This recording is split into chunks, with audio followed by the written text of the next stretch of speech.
नमस्कार शेतकरी मित्रांनो, आपलं स्वागत आहे संदीप कृषी सेवा केंद्र या यूट्यूब चॅनलवर.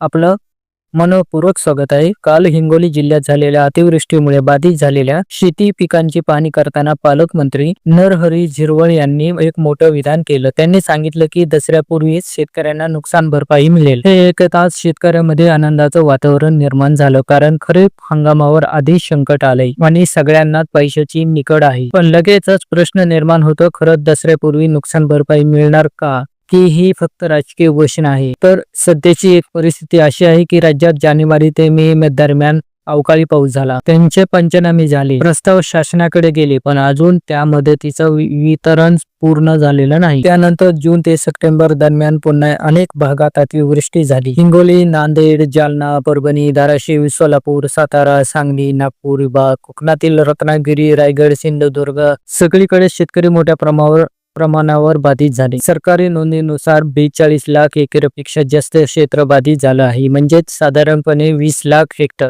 तर नांदेड जिल्ह्यातच 6-7 लाख शेतकरी बाधित आहे. हिंगोली, जालना, परभणी, धाराशिव या प्रत्येक जिल्ह्यात लाख शेतकरी नुकसानग्रस्त झाले आहे. तर आता पंचनाम्यांची अडचण. पण समस्या अशी आहे की अनेक भागामध्ये पंचनामे अजून पूर्ण झालेले नाहीत. काही ठिकाणी शेती वाहून जाऊन 10-15 दिवस झाले तरी शेतकऱ्यांकडे अधिकारी पोहोचलेले नाही. सरकारकडून सरसंकट पंचनामे करण्याचे आदेश नसल्यामुळे कर्मचारी सांगतात आदेश नाही, त्यामुळे पंचनामे करता येत नाही. यामुळे शेतकरी अक्षरशः वाट पाहतोय. कोण येईल, नुकसान नोंदवेल, डेटा गोळा करेल, प्रस्ताव शासनाकडे जाईल, त्याला मंजुरी मिळेल, निधी मिळेल आणि शेवटी मदत खात्यावर जमा होईल. म्हणजेच अजून ही पूर्ण प्रक्रिया बाकी आहे. तर सरकारी प्रक्रिया सध्या काय चालू आहे? पंचनामे झालेले काही भागाचे प्रस्ताव शासनाने मंजूर केले आहेत.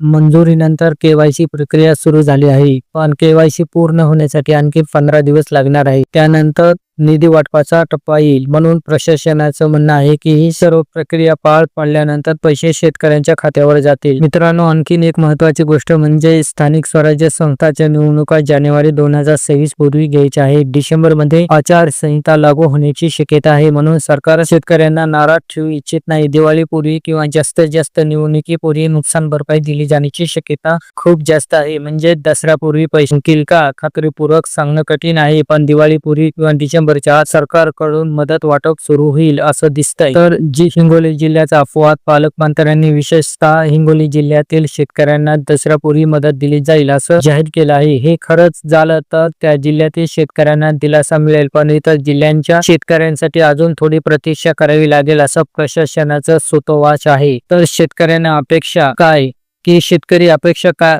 करतोय की पंचनामे वेगाने व्हावेत, प्रस्ताव वेळेवर शासनाकडे जावेत, निधी मंजुरीसाठी विलंब होऊ नये, नुकसान भरपाई दुप्पट करावी, कारण नुकसानीचा स्तर एवढा मोठा आहे की सध्याची मदत अपुरी वाटते. तर मित्रांनो, आम्ही नेहमीच प्रयत्न करतो की खरी वस्तुनिष्ठ माहिती तुमच्यापर्यंत पोहोचावी. हो, आम्हालाही खेद वाटतो की इतका मोठा अपडेट आला आणि आम्ही लगेच दिला नाही, पण अपूर्ण माहिती न देता वास्तव परिस्थिती समजावून देणं अधिक महत्वाचं आहे. आजच्या व्हिडिओतून आपण समजून घेतलं की नुकसान भरपाईसाठी प्रक्रिया मोठी आहे. दसऱ्यापूर्वी मदत मिळण्याची शक्यता कमी आहे, पण दिवाळी पूर्वी जास्त आहे. हिंगोली जिल्ह्यात कदाचित अपवाद होऊ शकतो. बाकी ठिकाणी केवायसी आणि प्रस्ताव प्रक्रिया पूर्ण झाल्यानंतर निधी खात्यावर जमा होईल. तर शेतकरी बांधवांनो, तुमचं मोठं नुकसान आहे हे प्रशासनालाही माहित आहे. आता आपण सर्वांनी अपेक्षा ठेवू या की पंचनामे तातडीने पूर्ण होईल, प्रशासन शासनापर्यंत वेळेवर पोहोचावेत आणि निधी वाटपात उशीर होऊ नये. आपल्या शेतकऱ्यांना खरी मदत मिळावी, त्यांचे दुःख कमी व्हावे, यासाठी आम्ही ही